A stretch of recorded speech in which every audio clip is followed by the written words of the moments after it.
Hey everybody, it's Jason Blaha here, and today I want to discuss with you guys a rather pragmatic approach to weak point training. And I talk about that a lot, the importance of identifying our weak points, something I do a lot as a coach, and something that people will say very frequently: I can't figure out what my weak points are on my lifts.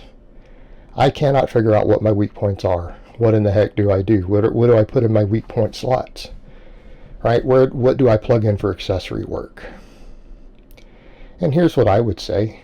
If you cannot figure out what your weak points are, you have absolutely no clue.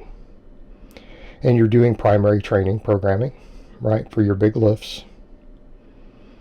I don't care whether it's conjugate or 5-3-1 or whatever else it is that you're running. I prefer you do conjugate, but that's okay. What should you do for weak points if you can't figure them out? And I think that's quite simple.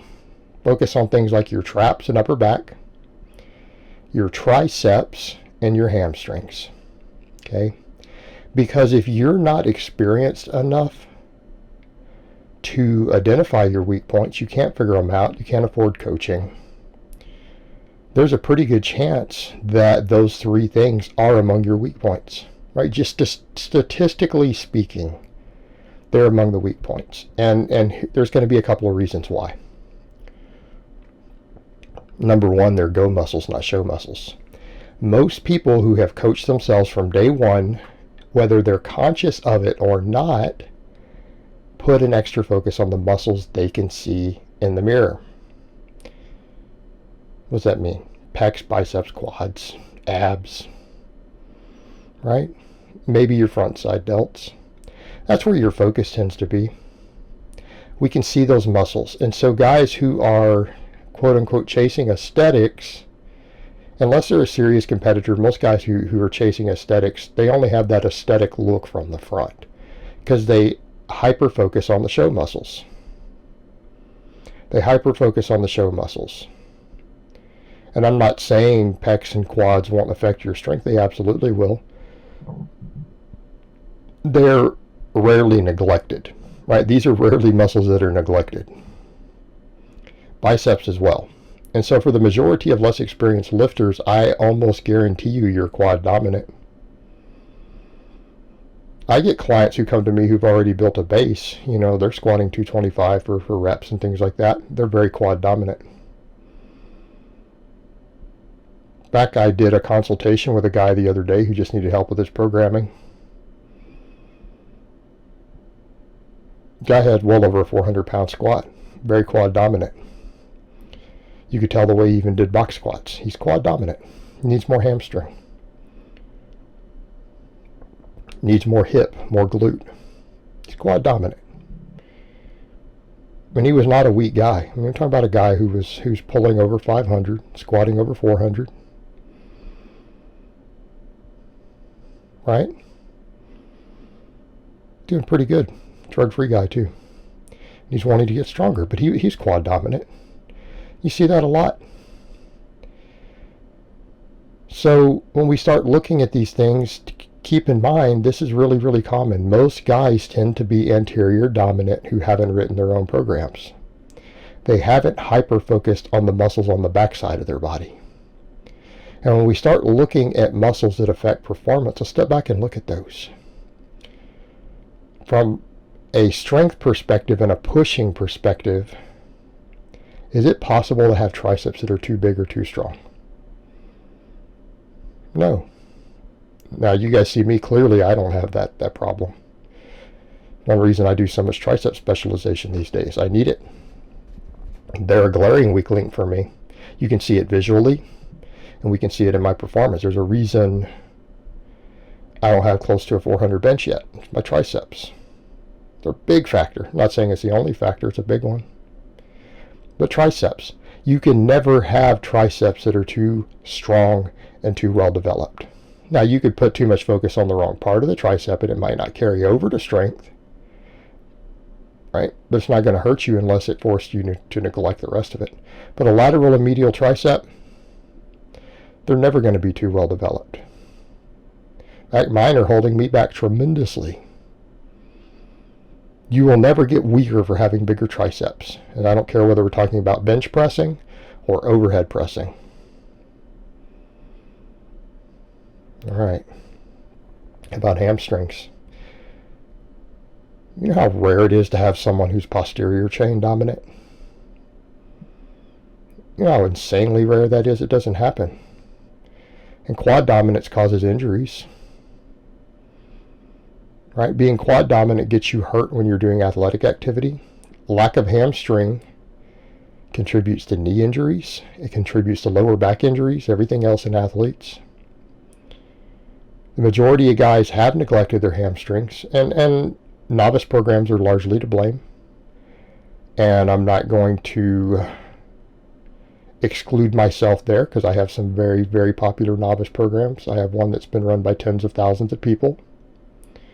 Now, it does have a fair amount of hamstring work in it compared to other novice programs if people run all of it. But even then, novice programs in general tend to make you slightly quad dominant. There's just not enough hamstring work compared to quad work. Because oftentimes the only hamstring work is the deadlift. Okay, and that's not going to cut it.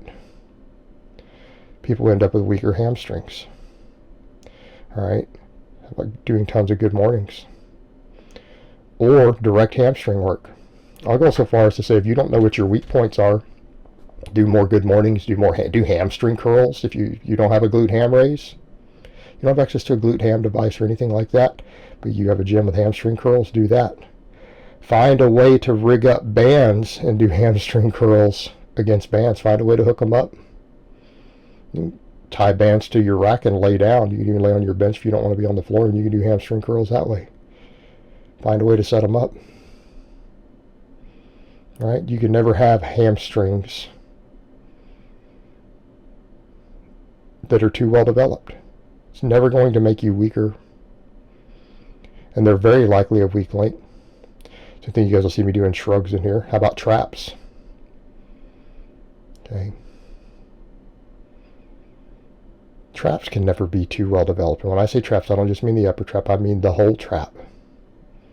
The whole trap.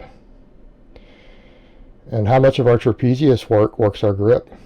Now, people notice in my shrugs, some people are like, why do you lean over? Why aren't you upright and squeezing your neck? Because I don't want to squeeze my neck with my traps. I'm trying to work the muscle, not pinch my head off. But that slightly forward lean, I'm also working more of the mid trap. And yeah, it's grip training. You can do shrugs. And I don't mean strap up. You do trap work without straps. You do wide grip upright rows, which I do those too. You do all forms of shrugs, and do shrugs with your bare hands. Do all this stuff barehanded. Why? What are the odds that your grip is going to be a weak link too? I can promise you right now, if your traps are a potential weak link, I bet you your grip is a weak link also. If it's not right now, it's going to be. So let's talk about both of those. Is it possible to have a grip that is too strong or traps that are too well developed if your goal is to get really, really strong? Has anyone ever been held back by having traps that are too big? No. Back are a pretty important support muscle for your bench press. Raw bench press traps help. They help you stabilize on the bench. It gives you a stable platform to push from. Not saying they're a primary mover, but most raw benchers have noted the importance of traps,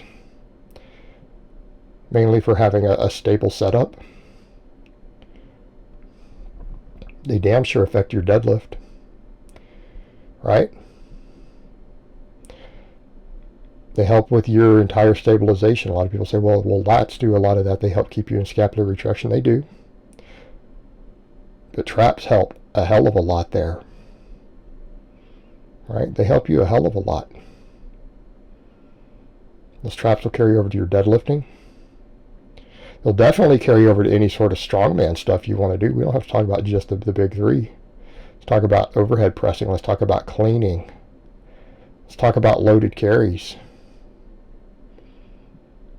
And how about that for weak point training? not just shrugs. So why don't you do some loaded carries? Work your grip, your traps, your core. All right, those are all probably weak points for you. So here's what we could look at with all this. You don't know what your weak points are? Fine, focus on your triceps, your hamstrings, and your traps. You'll probably get stronger for it. Alright guys, but that's really all I have to say on that today. I hope it's been informative, and I will talk to you guys next time.